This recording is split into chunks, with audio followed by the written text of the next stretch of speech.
वैसे तो कहा जाता है कि भगवान ने किसी को गरीब नहीं बनाया, हर किसी को इतना जरूर दिया है कि वो अपना जीवन यापन कर सके, और अगर किसी को जरूरत से कम भी दिया है तो उसके लिए ऊपर वाला कुछ ना कुछ ऐसा इंतजाम कर देता है कि उसका जीवन चलता जाता है। हम अक्सर दूसरों के धन को देखकर अपनी अमीरी और गरीबी का अंदाजा लगाते हैं। हमारे पास 10 रुपए है और सामने वाले के पास 100 है तो हम खुद की नजरों में गरीब हो जाते हैं और दूसरा व्यक्ति अमीर। हम ये नहीं सोचते कि 100 कमाने वाला मेहनत कितनी कर रहा है, उसकी जरूरतें कैसी है। हम बस दूसरे के धन को देखते हैं और अपनी राय बना लेते हैं। आज की इस गौतम बुद्ध की प्रेरणादायक कहानी के जरिए आप जानेंगे कि भगवान बुद्ध के अनुसार एक अमीर और धनवान व्यक्ति कौन होता है। साथ ही आप समझेंगे कि क्यों गौतम बुद्ध हर व्यक्ति को धनवान कहते थे। गौतम बुद्ध की कहानी आपको बहुत प्रभावित करेगी और इस बुद्ध की प्रेरणादायक कहानी से मिलने वाली शिक्षा आपके बहुत काम की होगी। एक समय की बात है, एक राज्य के राजा ने गौतम बुद्ध को कुछ दिनों के लिए अपने राज्य में आने का निमंत्रण दिया। उस राजा के निमंत्रण को बुद्ध ने स्वीकार किया और वो अपने कुछ शिष्यों के साथ उस राज्य में चले गए। बुद्ध से मिलकर उस राजा ने उनसे प्रार्थना करी कि वो कुछ दिन वहां रुककर उसके राज्य के लोगों की समस्याओं का समाधान करें और साथ ही उन्हें धार्मिक मार्ग पर चलने की शिक्षा दें। बुद्ध ने राजा की बात मान ली और 3 दिन के लिए उन्होंने इस राज्य में धर्मसभा करने का फैसला किया। गौतम बुद्ध की आने की खबर पूरे राज्य में फैल गई और धर्मसभा के पहले ही दिन बहुत से लोग आए। उसी राज्य के चौराहे में एक भिखारी बैठा रहता था। उसे भी गौतम बुद्ध के आने की खबर थी, लेकिन वो सोचने लगा कि धर्मसभा में जाकर मुझे क्या मिलेगा, यहीं बैठा रहता हूँ। जैसे जैसे लोग आएंगे वो मुझे भीख में कुछ ना कुछ देकर ही जाएंगे। पहले दिन बहुत लोग आए और इस भिखारी की अच्छी खासी कमाई हो गई। अगले दिन फिर वही सिलसिला चला।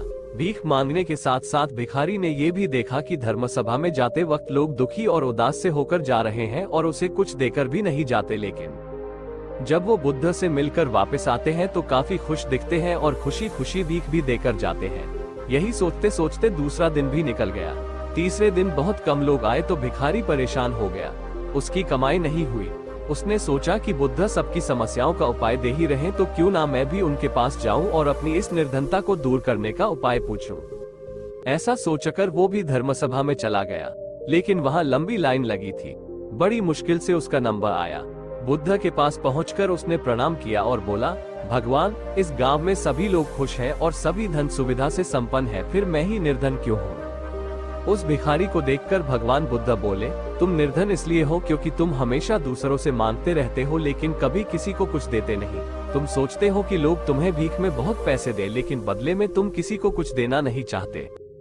ऐसा सुनकर वो भिखारी बड़ी हैरानी से बोला, भगवान, मैं क्या लोगों को कुछ दूंगा, मेरा तो खुद का गुजारा भीख मांग कर चलता है, मेरे पास देने को है ही क्या।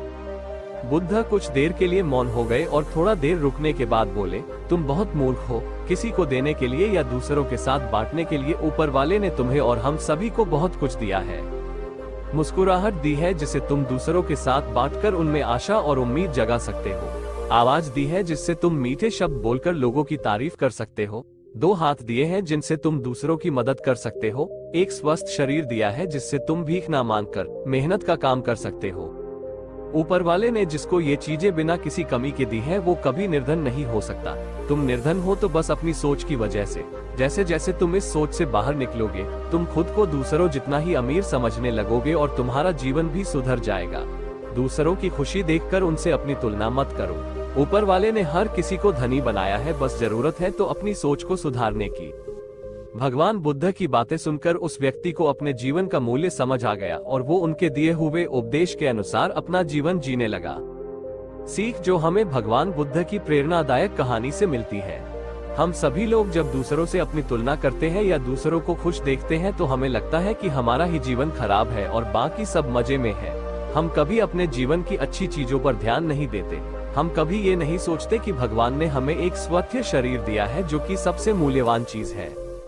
आप भले कि कितने अमीर हो, अगर आपका शरीर काम का ना रहे तो वो पैसा भी किसी काम नहीं आता। और दूसरी तरफ अगर आप गरीब भी हैं लेकिन आपका शरीर एकदम स्वास्थ्य है तो आप अपने आप में एक अमीर व्यक्ति है।